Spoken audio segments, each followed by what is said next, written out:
할렐루야. 오늘도 말씀을 전하게 하신 하나님께 모든 영광을 돌려드립니다.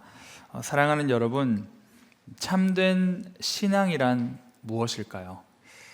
오늘 우리는 이 본질적인 질문 앞에 정직한 마음으로 함께 설 수 있게 되기를 간절히 소원합니다. 저의 지난 날을 되돌아보면은 과연 진짜 신앙이 무엇일까? 참된 신앙이 무엇일까라는 그런 질문들과 고민들을 참 많이 했던 것 같습니다. 신앙생활을 하다가 보면은 어떤 훌륭한 분을 만나거나 또는 어떤 특별한 훈련 프로그램을 접할 때면 이게 진짜 신앙이구나, 이게 정말 신앙의 정답이구나 라고 무릎을 탁 치며 그렇게 깨달았던 순간들이 많이 있었던 것 같습니다. 하지만 또 시간이 지나고 보니까 그토록 확신했던 그런 신앙의 방법론에도 빈틈이 보이고 완벽해 보였던 것들에도 여전히 채워지지 않는 어떤 부족함과 영적인 목마름이 있었다라는 것을 발견하곤 합니다. 그런 것들을 느낄 때면은 저는 다시 원점으로 돌아와서 진짜 신앙은 무엇일까라는 고민들을 하지 않을 수 없었던 겁니다. 그런데 이런 시행착오를 겪으면서 한 가지 깨달은 사실이 있습니다. 그것은 바로 하나님께서 우리를 아주 특별하게 인도하신다라는 사실입니다.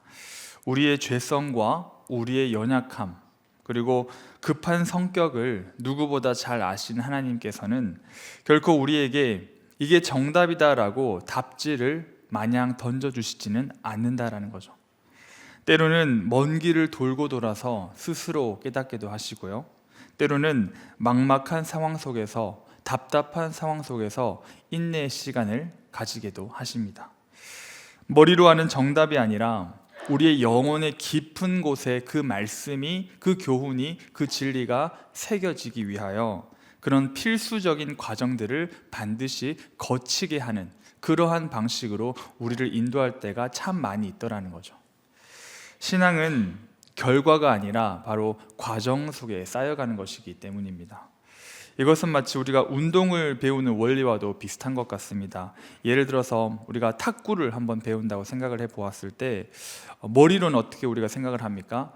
내가 이렇게 서브 놓고 이렇게 치고 저 사람이 저렇게 쳤을 때 이렇게 휘두르면은 완벽하게 이기겠지라는 어떤 그런 머릿속의 계산, 어떤 이론적인 것들은 우리가 완벽하게 또 생각하지 않습니까? 그런데 실제로 막상 라켓을 잡으면 어떻게 됩니까? 내 몸이 생각처럼 그렇게 그 머리가 생각하는 만큼 몸이 따라가지 못한다라는 겁니다. 머리와 몸 사이의 거리가 너무 멀다라는 것을 우리가 아주 절실히 깨닫게 된다라는 거죠. 하지만 그러나 포기하지 않고 내가 생각하는 바를, 아니면 내가 바르게 배운 바를 계속해서 그렇게 해보려고 노력하고 그런 인고의 시간을 거칠 때 어떻게 됩니까? 정말 생각한 대로 어느 순간 될 때가 있더라는 겁니다. 탁구를 얘기하면서 제가 아는 한 선배 목사님의 일화를 잠깐 여러분들에게 이야기를 해드리고자 합니다.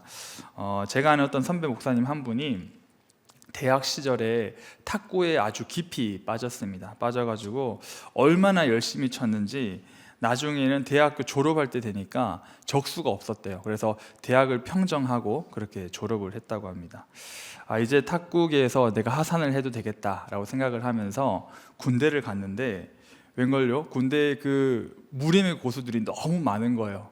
거기다가 군대를 가보신 우리 청년들은 알겠지만 이 군대에서 치시는 부사관 분들은 정식으로 배운 분들이 아니에요. 막 진짜 폼도 엉성하고 막 이렇게 막 이상하게 치는데 엄청 잘 치고 그런 것들을 형이 겪게 된 겁니다. 그래서 그런 부사관들과 장교들에게 처참하게 깨졌다는 거죠.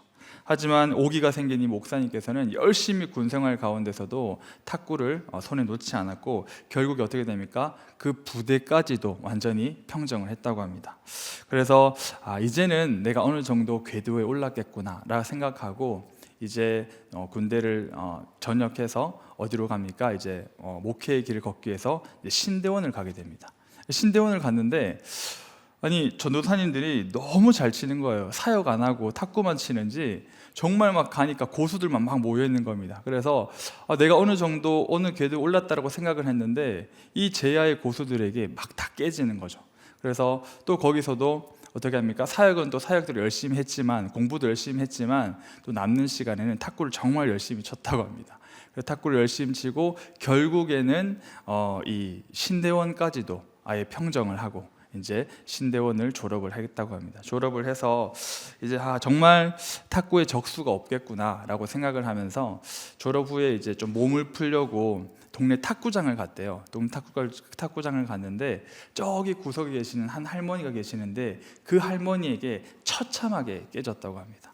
그러면서 이 목사님이 깨달았던 것은 진짜 세상은 넓고 고수가 많구나. 그러면서 또 깨달았던 것은 자신이 최고라고 생각하는 그 순간이 가장 어떻게 보면은 위험할 때고 가장 교만할 때였다라는 것을 이 선배 목사님이 저에게 이야기를 해주시면서 그런 이야기를 나눴던 적이 있습니다. 사랑하는 여러분, 우리 신앙생활도 어느 정도는 이런 모습과 닮아 있다고 저는 생각을 합니다. 우리도 종종 이렇게 생각을 합니다. 내가 교회를 열심히 다니고 또 청년부도 열심히 섬기고 또 제자 훈련도 꽤 받았고 성경 공부도 내가 꽤 했기 때문에 내 신앙이 웬만큼 완성되었다라는 어떤 그런 생각들, 이런 생각들이 우리에게 가끔씩 그리고 한 번씩 이렇게 스며들 때가 있다라는 거죠. 그런데요, 그 위치가 사실은 아까 그 목사님처럼 이제 대학교 정도를 그렇게 재패한 그 정도 수준밖에 안 될 수도 있다라는 겁니다. 하나님 보시기에는 여전히 더 다듬어져야 될 부분들이 많을 수도 있다라는 거죠. 그렇기 때문에 우리는 항상 복음 앞에 정직하게 설 수 있어야 합니다. 내가 서 있는 이 자리가 결코 완성이 아니라는 것, 내가 서 있는 이 자리가 결코 끝이 아니라는 것을 우리는 늘 항상 상기시켜야 한다는 거죠. 주님 앞에서 더 깨끗해져야 되고 주님 앞에서 더 거룩해져야 되고 주님 앞에서 더 겸손하게 말씀 앞에 순종해 나아가려는 이러한 자세, 그리고 이러한 겸손함, 겸비함이야말로 우리가 더욱더 참된 신앙으로 가까이 갈 수 있는 동력이 아닐까 생각해 봅니다. 오늘 말씀을 통하여 우리가 그 머물러 있는 그 자리에서 다시 한 번 더 그 겸비함으로 한 걸음 더 주님께 나아가는 저 여러분들이 되시기를 예수님의 이름으로 간절히 축원드립니다. 오늘 본문은 우리가 오랜만에 마가복음으로 이제 왔는데요. 본문의 배경은 십자가에 달려 돌아가시기 불과 며칠 앞둔 예수님의 그 공생애의 거의 마지막 주간에 지금 와 있습니다. 예루살렘 성전은 그 어느 때보다도 분위기가 핫했습니다. 왜 그랬을까요? 바리새인, 사두개인, 그리고 서기관, 이런 유대교 지도자들이 이 예루살렘 성전에 오신 예수님을 함정에 빠뜨리기 위하여, 올무에 걸려 넘어지게 하기 위하여 자기들이 가진 모든 그런 어떤 방법을 동원하여서 그렇게 예수님께 나와서 치열한 논쟁을 펼치고 있었기 때문입니다.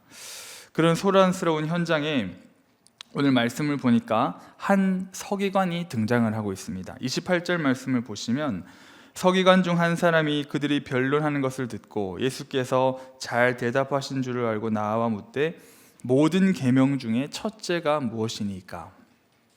이 서기관은 다른 유대교 지도자들처럼 예수님을 공격하러 온 것이 아닙니다. 정말 그 안에는 진리를 향한 목마름이 있었고 정직하게 예수님 앞에 나와서 질문을 했다라는 거죠. 모든 계명 중에 첫째가 무엇입니까?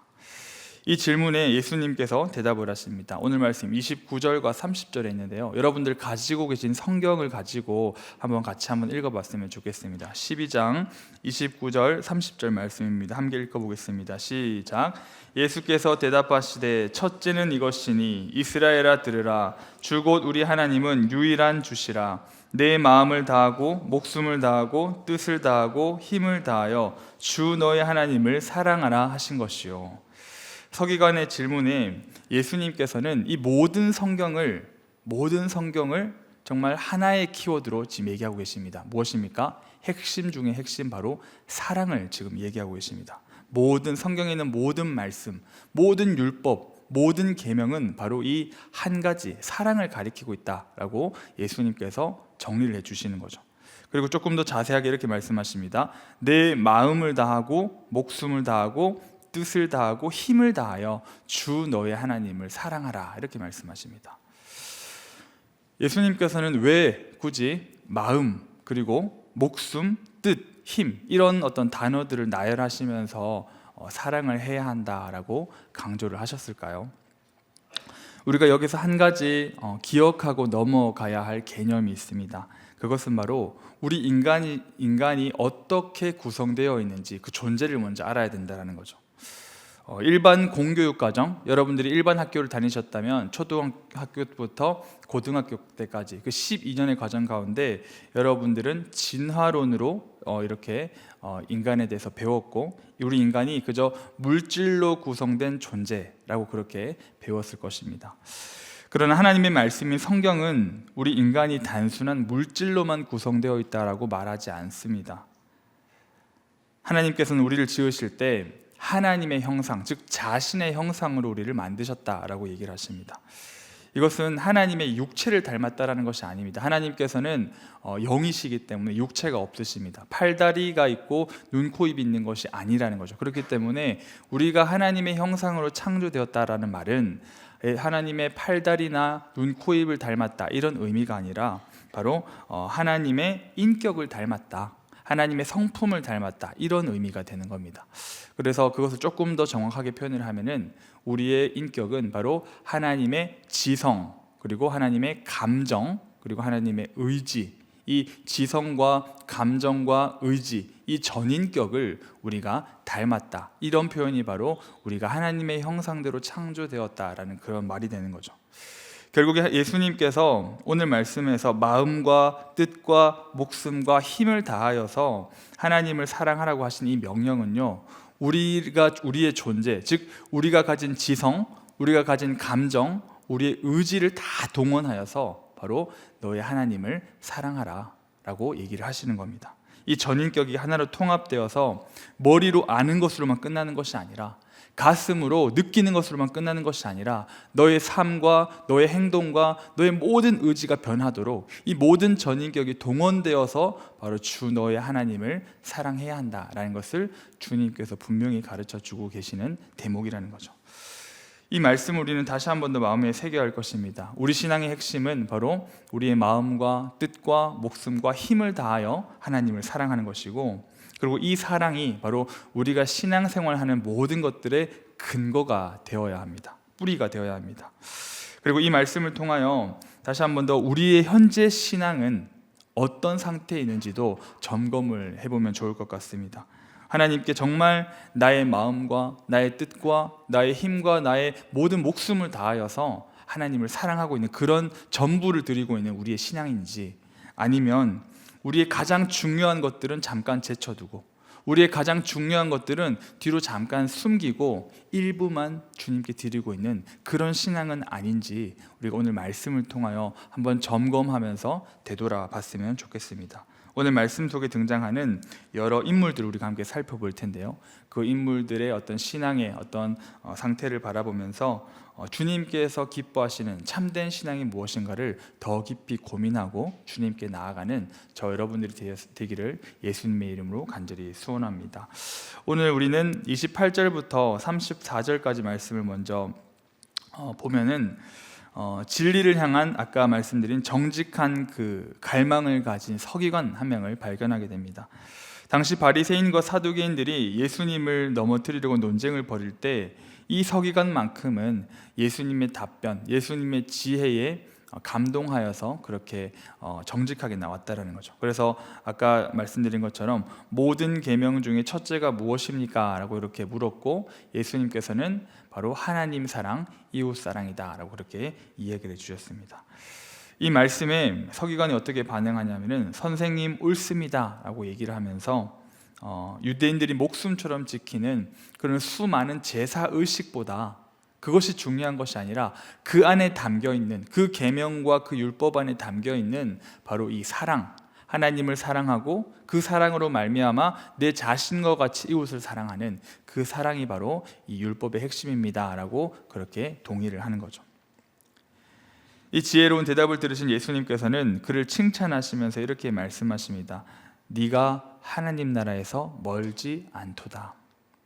이 칭찬은 바로 이 서기관이 바르게 나아가고 있다는 것을 말씀해주고 계십니다. 바르게 나아가고 있으며 진리의 방향으로 나아가고 있다. 그리고 지적으로 아주 하나님 나라에 가까이 와 있음을, 멀지 않음을 주님께서 말씀을 하고 계십니다. 수많은 종교 지도자들이 놓치고 있던 그런 진리, 핵심을 바로 이 서기관은 머리로 알고 있었다는 거죠. 그런데 우리가 여기서 한 가지 더 분명한 사실을 바라볼 수 있어야 됩니다. 그것은 바로 멀지 않은 것과 들어가는 것은 분명히 다르다라는 사실, 이것을 우리가 여기서 깨달아야 합니다. 예수님의 말씀은 언뜻 보면은요 칭찬처럼 들리지만 실상 이것은 매우 두려운 경고이자 진단일 수 있습니다. 멀지 않다라는 것은요 가깝다라는 뜻이지만 냉정하게 말하면은요 아직 들어가지 못했다라는 말이 되기 때문입니다. 그는 머리로 지성으로 진리를 알았고 가슴으로 그 진리에 감탄하며 동의하였습니다. 그러나 그 자리에서 멈춰 버렸다라는 거죠. 하나님 나라에 들어가기 위해서는 깨달음을 넘어서, 그리고 감정적으로 동의하는 것을 넘어서 우리의 모든 삶의 주권을 주님께 맡기는 그런 의지적인 결단이 반드시 필요합니다. 이 서기관은 안타깝게도 지금 하나님 나라에 가까이는 왔지만 그 문턱을 넘지는 지금 못했음을 주님께서 얘기하고 계신다라는 거죠.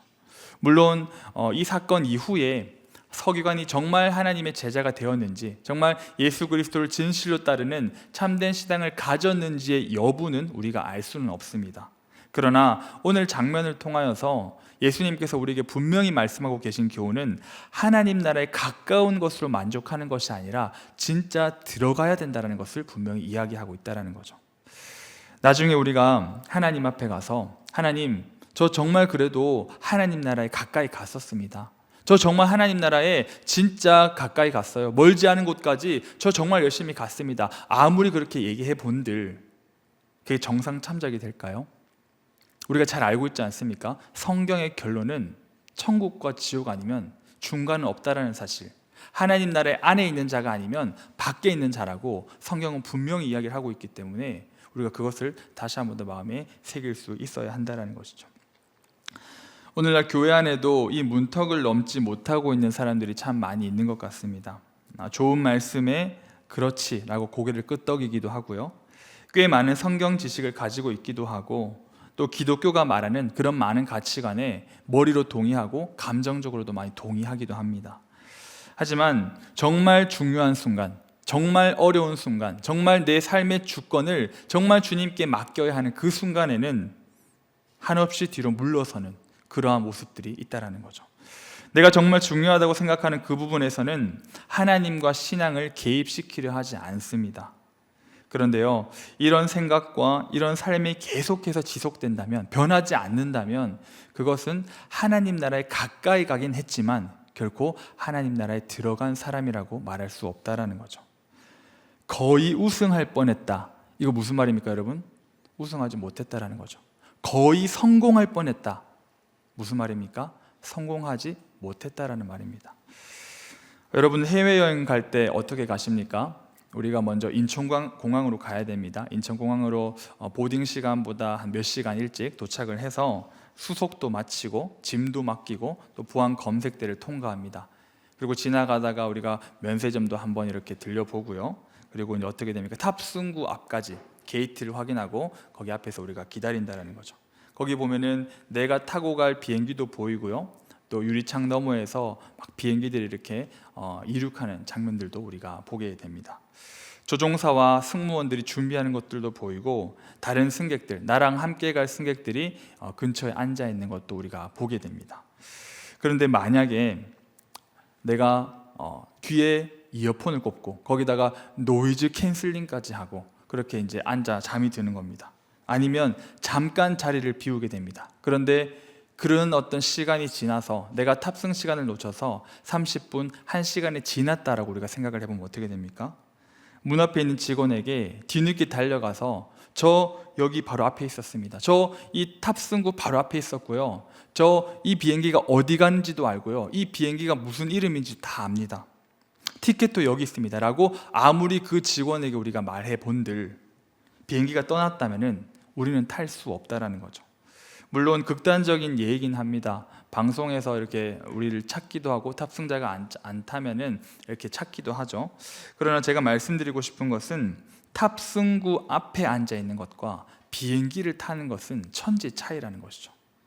탑승구 앞 1m 거리에 있는 사람이나 인천공항에 아직 도착하지 않은 사람이나 아니면 여전히 자기 집 안방에 앉아 있는 사람과 이 셋 모두는 결국 비행기에 탑승하지 못한 사람이라고 우리는 보게 된다는 겁니다. 신앙도 이와 같습니다. 교회 마당을 밟고 설교 말씀에 동의하고 기독교 문화를 누리며 탑승구 앞까지는 올 수 있다는 거죠.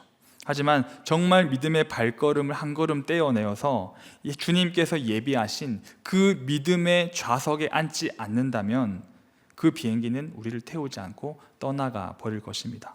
거의 탈 뻔했다라는 말은 결코 우리에게 위로가 되지 않는다라는 것이죠. 성경에도 이 서기관처럼 너무나 닮은, 또 아니면 어쩌면 더 완벽하게 천국의 문턱까지 갔던 사람이 있습니다. 바로 마가복음 10장에 나오는 부자 청년입니다. 이 부자 청년은 예수님께 달려가서 무릎을 꿇습니다. 이거는 아주 열정적인 모습을 얘기하는 거죠. 이 신앙생활, 종교생활의 아주 열정적인 모습들, 그리고 어려서부터 다 계명을 지켰다라고 그렇게 자부합니다. 뛰어난 도덕성, 누가 보더라도 이 사람은 윤리적으로나 도덕적으로나 흠이 없는 그런 사람처럼 보입니다. 예수님께서 칭찬까지 하세요. 이 정도면은 거의 하나님 나라에 들어간 것 아니겠습니까? 그런데 예수님께서 그 결정적인 문턱을 제시하십니다. 네게 아직도 한 가지 부족한 것이 있으니 너의 재산을 팔아 가난한 자들에게 나누어 주고 나를 따르라 라고 말씀하십니다. 이 말씀은 너의 물질과 소유를 나에게 다 바쳐라, 단순한 이런 말씀이 아닙니다. 너의 진짜 주인이 누구냐라는 거죠. 당신의 진짜 주인이 누구냐? 너의 진짜 주인이 누구냐?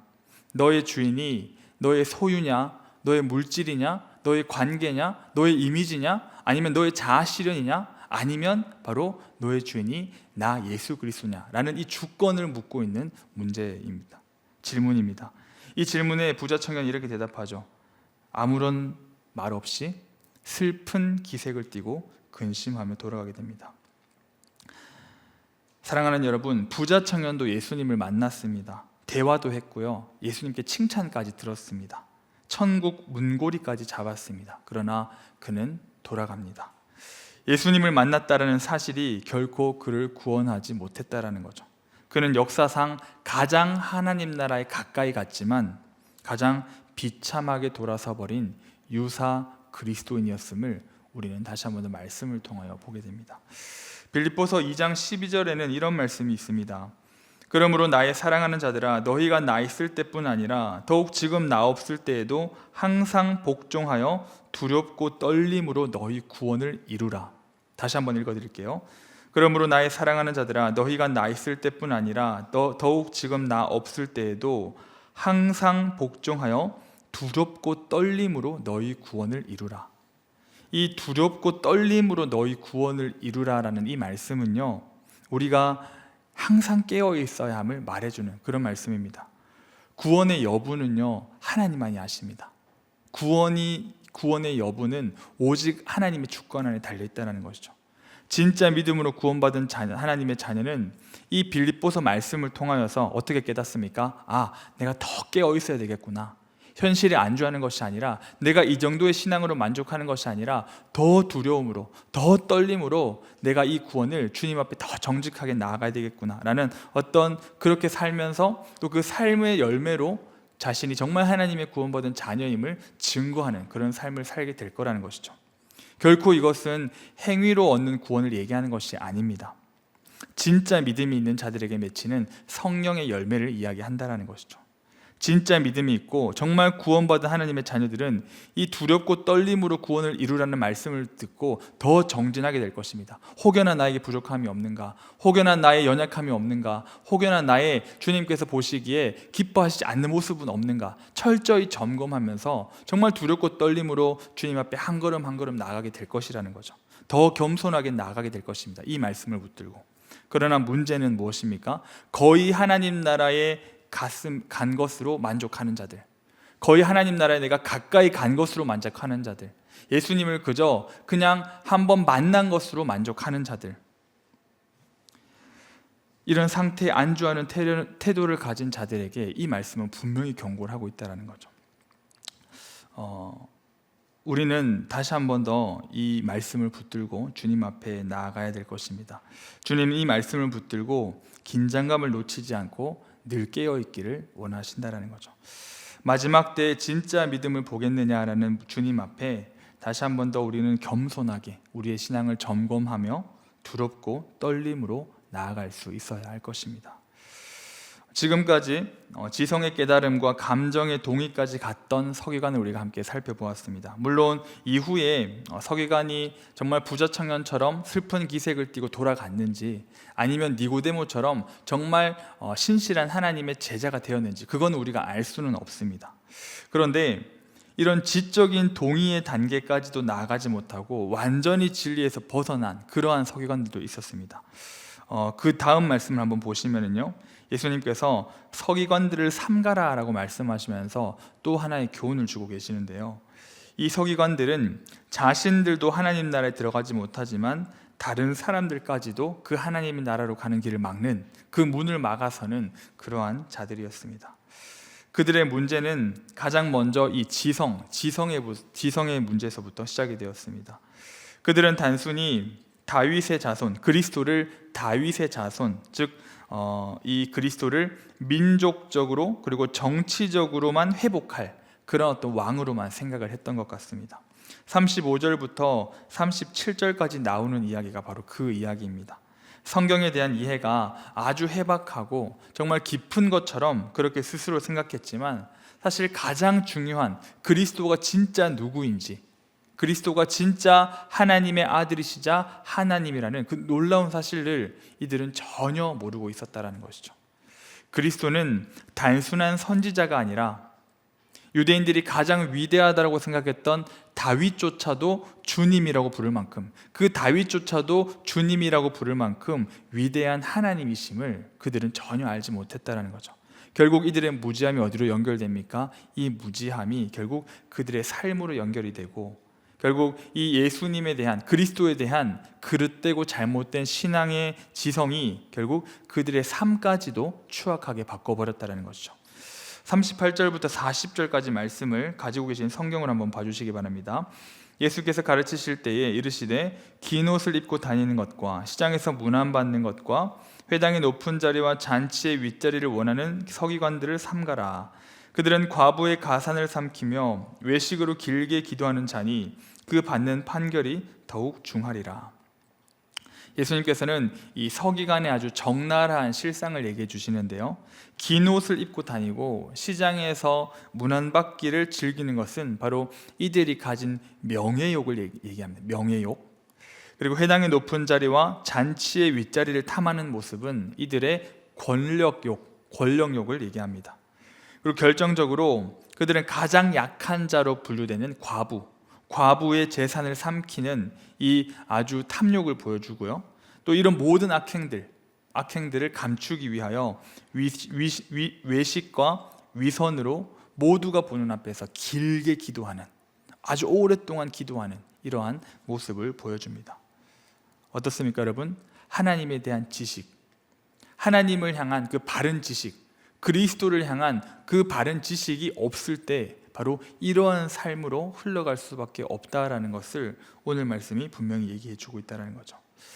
사랑하는 여러분, 한편으로는 여러분들에게 계속 제가 귀찮게 하는 것 같아서 미안할 때가 있지만, 그럼에도 불구하고 제가 여러분들 귀에 피가 나도록 얘기를 계속 하는 것은 여러분들에게 말씀 중심의 신앙을 가져야 합니다. 우리는 PBS를 해야 합니다. 우리는 기도하면서 말씀을 붙들고 살아야 합니다라고 그렇게 얘기하는 이유는 바로 서기관들이 그러했던 것처럼 하나님의 말씀을 모르면요, 하나님의 뜻을 알 수 없고, 하나님의 뜻을 알 수 없으면 내 뜻대로 살 수밖에 없고, 내 뜻대로 살다 보면은 결국 이 서기관들처럼 정욕적인 삶을 살아갈 수밖에 없기 때문에 계속해서 상기시킬 수밖에 없다라는 겁니다.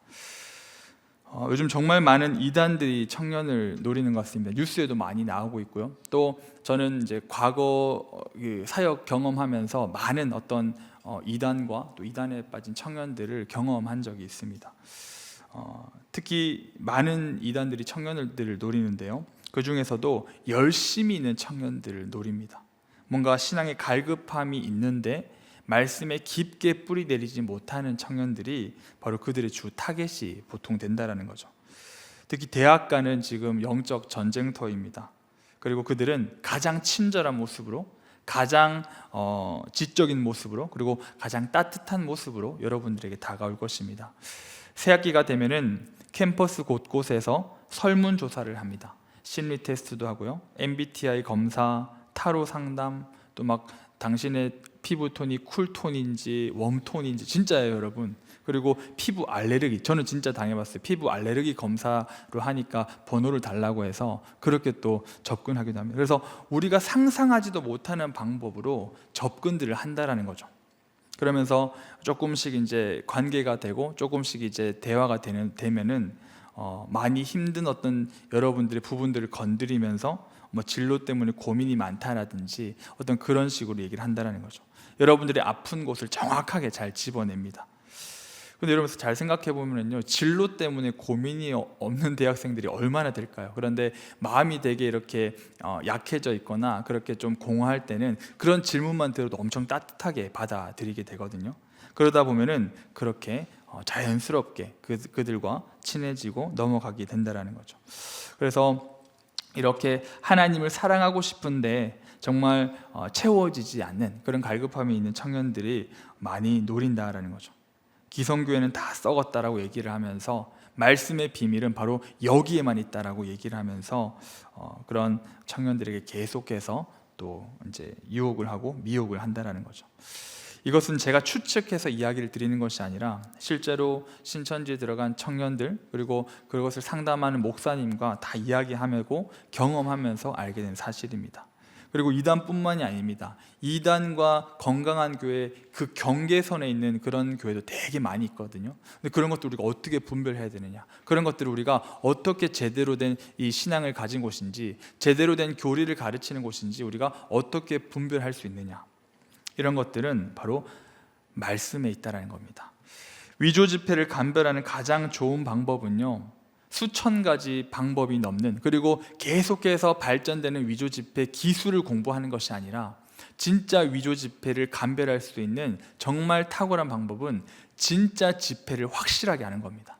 진짜 지폐, 정말 진짜 지폐를 매일 만지고 밥 먹을 때도 만지고 계속 손에 잡고 있다 보면은 이것과 다른 것을 만졌을 때 그 다름이 느껴진다는 거죠. 이게 어떻게 만들었는지는 모르지만, 어떤 방법으로 위조가 됐는지는 모르지만 진짜를 제대로 알고 있으면 가짜는 분별할 수 있다는 겁니다. 마찬가지입니다. 우리가 이단에 넘어가지 않고 정말 내 욕망에 속지 않기 위해서는 방법은 바로 진리의 말씀인 하나님의 그 말씀에 우리의 신앙의 뿌리를 두어야 한다는 것이죠. 내가 직접 말씀을 묵상하고 연구하고 또 올바른 신학 위해서 이 말씀을 제대로 건강하게 해석할 능력을 갖추지 않으면 우리는 언제든지 흔들릴 수밖에 없다라는 겁니다. 말씀을 깊이 뿌리 내려서 이 세상의 많은 이 흐름과 또 많은 이단의 유혹 가운데에도 흔들리지 않고 건강하고 균형 잡힌 신앙생활로 나아가는 우리 모든 청년부가 되기를 예수님의 이름으로 간절히 축원드립니다. 서기관들의 이런 위선적인 모습들을 책망하신 후에 예수님께서는 이제 헌금 앞으로 나아갑니다. 당시에 그 성전에 있던 헌금함은 어떤 헌금함이었냐면은 동전을 넣으면은 아주 큰 소리로 쨍그랑 소리가 나는 그런 헌금함이었습니다. 그래서 조금 더 비싼 동전, 조금 더 큰 동전, 조금 더 무거운 동전, 이런 동전들을 넣으면 어떻게 되겠습니까? 그 쨍그랑, 동전이 헌금함에 떨어지는 쨍그랑이는 소리가 그 성전 안에 가득 퍼졌다라는 거죠. 그렇게 막 많은 헌금을 내면은 이제 주위에 있는 사람들도 막 돌아보게 되죠. 오 이러면서 막 아마 돌아보게 될 겁니다. 그런 어떤 성전의 헌금함이 있었는데 서기관들과 부자들은 그런 시선을 즐겼어요. 많은 돈, 그리고 많은 동전을 준비해서 쫙 부었을 때 사람들이 자기를 바라보는 시선, 그리고 나는 정말 신앙이 좋아 라고 그렇게 그런 어떤 생각들, 이런 것들을 서기관들과 부자들은 즐겼다라는 거죠. 많은 사람들이 그들을 쳐다보고 또 그들을 존경을 했습니다. 그러나 예수님의 관심은 그들에게 있지 않았습니다. 예수님의 눈길을 사로잡은 것은 오늘 말씀처럼 한 가난한 과부였습니다. 그녀는 겨우 2렙돈, 오늘날로 2렙돈을 치면은 겨우 몇천 원도 안 되는 그런 작고 적은 그런 동전을 헌금함에 넣었습니다. 그러나 예수님께서는 제자들을 다 불러 모으시고 이 가난한 과부를 보면서 아주 충격적인 발언을 하시는데요.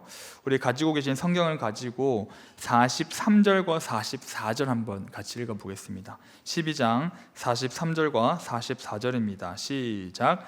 예수께서 제자들을 불러다가 이르시되 이 가난한 과부는 헌금함에 넣는 모든 사람보다 많이 넣었도다. 그들은 다 그 풍족한 중에서 넣었거니와 이 과부는 그 가난한 중에서 자기의 모든 소유 곧 생활비 전부를 넣었느니라 하시니라. 아멘. 44절에 보시면 자기의 모든 소유 곧 생활비 전부를 넣었다라고 얘기합니다. 여기 이 생활비라고 번역된 이 헬라어는요, 비오스라는 헬라어인데요. 이 비오스는 단순히 돈을 의미하는 단어가 아닙니다. 이 비오스를 직역하면 바로 생명입니다. 생명. 우리 바이오라는 말 들어본 적 아시죠? 우리 바이오가 생명 뜻하잖아요. 여기서 이 유래가 된 거죠. 비오스라는 이것이 바로 생명이라는 단어 뜻을 가지고 있습니다. 그러면 이 직역해서 오늘 예수님께서 하신 말씀을 다시 한 번 더 해석하면 어떻게 됩니까? 이 가난한 과부는 단순히 돈, 자신이 소유만 넣은 것이 아니라 자신의 생명을 드렸다는 거죠. 자신의 생명을 지금 드리고 있는 장면을 우리가 보게 되는 겁니다.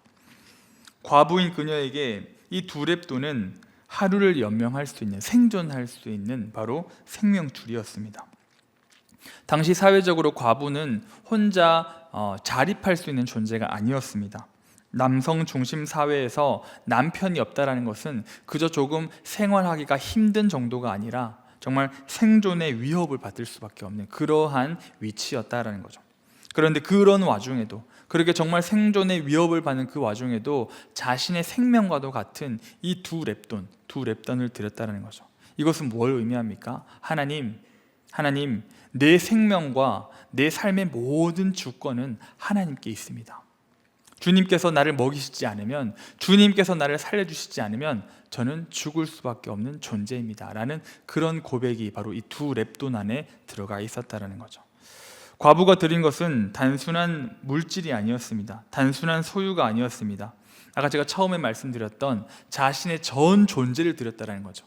마음과 뜻과 목숨과 힘을 다하여 주 너의 하나님을 사랑하라 하신 그 말씀을 따라서 자신의 전 존재, 나의 지성과 나의 감정과 나의 의지와 나의 모든 소유, 나의 모든 전인격과 전 존재를, 전부를 지금 하나님께 드리는 장면이 바로 이 2렙돈을 드리고 있는 장면이 되는 겁니다.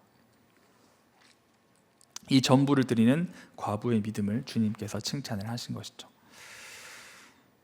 결국 놓칠 수밖에 없는 것을 포기하고 결코 잃어버릴 수 없는 것을 얻는 사람은 바보가 아니다 라는 말을 남긴 사람이 있습니다. 바로 짐 엘리엇이라는 선교사님인데요. 이 짐 엘리엇이라는 선교사님은 미국의 명문 휘튼 대학 1949년 졸업생이었습니다. 그는 학업 성적도 우수했고 또 레슬링도 잘했고, 그래서 레슬링 챔피언 출신이었고, 또 학생 선교 회장으로서 정말 장래가 촉망받는 그런 엘리트 학생이었습니다. 미래가 보장된 청년이었죠. 그러나 그는 대학 졸업반이었던 1949년 10월 28일 날 당시 22살이었던 자신의 일기장에 이런 글을 남깁니다. 결국 놓칠 수밖에 없는 것을 포기하고 결코 잃어버릴 수 없는 것을 얻는 사람은 바보가 아니다. 그는 이 고백대로 자신의 젊음, 즉 자신의 비오스를 하나님께 드리기로 결단합니다. 그리고 그가 어디로 향합니까? 남미에 있는 에콰도르의 정글로 향합니다. 그 정글에는 가장 포악하고 가장 야만스럽다고 알려진 와오라니족이 있었습니다. 와오라니족을 외부에서는 아우카족이라고 불렀는데 이 와오라니족으로 이 짐 엘리엇 선교사가 떠났다는 거죠. 주변 사람들은 왜 그렇게 뛰어난 재능을 그렇게 말도 안 되는 오지에 낭비하는가라고 막 말렸습니다. 그러나 그런 만류에도 불구하고 그는 아까 말씀드린 것처럼 정말 자신의 생명보다 더 귀한 가치가 있다는 것을 알고 있었다는 거죠. 1956년 1월 8일 짐 엘리엇을 포함한 5명의 젊은 선교사가 그 에콰도르에 있는 와우라니족에게 떠나게 됩니다. 네이트 세인트, 에드 맥컬리, 피터 플레밍, 로저 유더리안, 이 5명, 짐 엘리엇까지 포함한 이 5명의 젊은 선교사는 경비행기를 타고 와우라니족이 있는 그 팜비치라는 곳에 상륙하게 됩니다. 그들은 몇 달간 그 와우라니족에게 선물을 막 투하하면서 우호적인 관계를 맺으려고 노력했지만 그들이 해변에 도착하였을 때, 그 팜비치에 도착을 하였을 때 원주민들은 갑자기 창을 휘두르기 시작했습니다. 사실 그 5명의 선교사는 선교 훈련들을 받으면서 이런 어떤 목숨의 위협을 받는 그런 순간들을 맞이할 것을 그렇게 준비하면서 허리춤에는 다 권총이 있었다고 합니다. 그 위협 속에서 쓸 수 있는 호신용 권총들이 하나씩 다 차고 있었다고 합니다. 훈련받은 그들이 만약에 총을 사용했다면 그 원주민들을 제압하고 목숨을 건질 수 있었을 것입니다. 그러나 그들은 약속이나 한 것처럼 단 한 발의 총도 그들에게 쏘지 않았다고 합니다. 짐 엘리엇은 죽어가면서도 총 대신 손을 뻗어 그들을 향한 사랑을 보여주려고 했다고 합니다. 그렇게 5명의 젊은이는 그 차가운 강가에서 29살의 나이로 다 순교하였습니다. 세상은 이를 두고 이것이 무슨 낭비인가? 라고 그렇게 조롱했습니다. 그러나 이야기는 여기서 끝이 나지 않습니다. 몇 년 후에 짐 엘리엇의 아내인 엘리자베스 엘리엇과 네이트 세인트의 누이인 레이첼 세인트가 이 두 여인이 바로 이 정글로, 와우라니족이 있는 정글로 다시 들어가게 됩니다. 남편과 동생을 죽인 그 원수들을 찾아가서 간호사로서 그들을 치료하고 섬기게 된 것입니다. 그런 어떤 놀라운 은혜와 놀라운 사랑에 감격한 이 와우라니족 추장이 그녀들에게 묻습니다. 당신들은 도대체 누구입니까? 엘리자베스가 대답합니다. 나는 당신들이 5년 전 죽인 그 남자의 아내입니다. 하나님의 사랑이 남편을 이곳에 보냈고 그 사랑이 나를 다시 이곳에 오게 하였습니다. 이 충격적인 사랑 앞에 와우라니족이 가지고 있던 이 복수와 살인의 문화는 끝이 납니다. 그리고 더 놀라운 일은 5명의 선교사에게 창을 던져 죽였던 그 와우라니족 청년인 키모와 민카예라는 청년이 예수님을 영접하게 되고, 훗날 이 키모라는 청년은 그 부족의 목사가 되고 나중에는 짐 엘리엇의 아들과 그리고 네이트 세인트의 아들에게 세례를 베푸는 그런 놀라운 역사가 일어납니다. 사랑하는 여러분, 짐 엘리엇과 이 5명의 젊은 선교사들은 자신의 생명이라는 2렙돈을 하나님께 드렸습니다. 세상은 그것을 낭비라 불렀고 세상은 그것을 무모하다라고 얘기하였지만 하나님께서는 그 헌신을 받으시고 와우라니족 전체를 구원하는 영원한 생명의 역사로 바꾸셨습니다. 오늘 우리도 놓칠 수밖에 없는 것들을 붙들고 전전긍긍하는 삶이 아니라 결코 잃어버릴 수 없는 이 영원한 것을 위하여 나의 2렙돈을 드릴 수 있는 그런 믿음 있는 그런 주의 자녀들이 되기를 예수님의 이름으로 간절히 축원드립니다. 말씀을 마무리하겠습니다. 오늘 우리에게 주신 말씀을 디모데후서 3장 16절의 원리를 따라서 한번 진단해보고 또 결단해보기를 원합니다. 디모데후서 3장 16절에 보시면 이렇게 이야기합니다. 모든 성경은 하나님의 감동으로 된 것으로 교훈과 책망과 바르게 함과 의로 교육하기에 유익하다라고 얘기합니다. 그렇다면 오늘 우리가 읽은 이 마가복음의 말씀에서 주시는 교훈이 무엇입니까? 그 교훈은 하나님 나라의 근처까지 간 것으로 만족하지 말라는 것입니다. 그리고 지식과 감정적인 동의에만 내가 그렇게 머물러 있지 않는 것, 이것을 우리가 점검을 하라는 것입니다. 멀지 않다, 가깝다 라는 어떤 그런 칭찬에만 우리가 안주할 것이 아니라 정말 믿음의 결단으로, 의지의 결단으로 성령 하나님께서 주시는 그 믿음의 결단으로 말미암아 정말 하나님 나라의 안에 한 걸음 더 들어가는 그러한 의지적 결단을 오늘 말씀이 분명히 선포하고 있다는 거죠. 또 오늘 말씀이 우리에게 책망하는 것은 무엇입니까? 혹시 우리도 서기관처럼 겉모습은 경건하고 겉모습은 정말 신앙이 좋은 것처럼 보일지 몰라도 속으로는 혹시 자기 유익이나 자기의 명예나 자기의 권력이나 나의 어떠함을 구하고 있지는 않은지, 그런 것들 우리가 점검을 해봐야 된다는 거죠. 남들에게는 무거운 짐을 지우면서 정작 자신은 헌신하지 않는 그런 위선적인 모습들이 우리 안에 있다면 그것을 다시 한 번 더 철저히 발견하고 예수님의 그 책망 앞에 무릎 꿇고 우리는 돌이켜야만 할 것입니다. 마지막으로 오늘 말씀이 우리를 바르게 하고 또 우리를 의로 교육하는 것은 무엇입니까? 가난한 과부를 기억하시기 바랍니다. 그녀는 가진 것이 없었지만 전부를 드렸습니다. 이 전부를 드린다라는 것은 자신의 소유만 드린 것이 아니라는 거죠. 자신의 모든 전 존재를 주님께 드렸습니다. 자신의 지성, 자신의 감정, 자신의 의지, 자신의 소유, 자신의 관계, 자신의 모든 은사, 자신의 모든 그 미래까지도 주님께 다 드리는 것, 이것이 바로 과부가 주님께 전부를 드렸던 믿음입니다. 과부라고 여러분들 손이 떨리지 않았을까요? 자신의 생명을 다 드리는 그러한 손이 떨리지 않았을까요?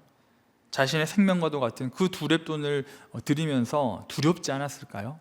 하지만 주님의 그 부르심 앞에 그 떨림과 두려움을 넘어서서 전부를 드린 과부를 꼭 기억하시면서 우리 역시도 그러한 신앙으로 나가기를 소망하며 또 그렇게 달려가야 할 것입니다. 오늘 말씀을 붙들고 우리 삶의 일부가 아닌 전부를 드려서 내가 정말 하나님 나라 안에 있음을 늘 증거하는 저 여러분들 되시기를 예수님의 이름으로 간절히 축원드립니다.